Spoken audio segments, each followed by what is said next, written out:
Walang kawala ang isang provincial most wanted person na may kaugnay sa kasong statutory rape sa isinagawang operasyon ng San Mateo Municipal Police Station.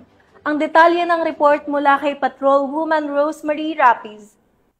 Gumpay na aresto ng mga tauhan ng San Mateo Municipal Police Station ang isang provincial level most wanted person kahapon sa Barangay Gitnang Bayan 1, San Mateo, Rizal.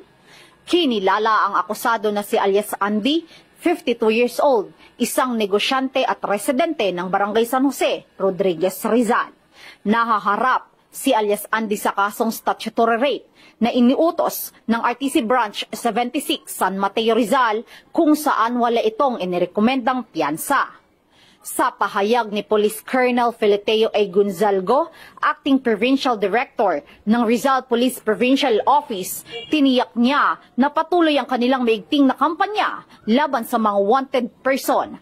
Dagdag pa niya, hindi titigil ang kapulisan ng Rizal sa pagsugpo ng krimen na nagdudulot ng banta sa seguridad, kapayapaan at kaayusan ng buong probinsya. Mula dito sa Calabarzon, ako po ang inyong PNN correspondent, Patrolwoman Rosemary Rapiz, alagad ng batas, tagataguyod ng Balitang Pulis.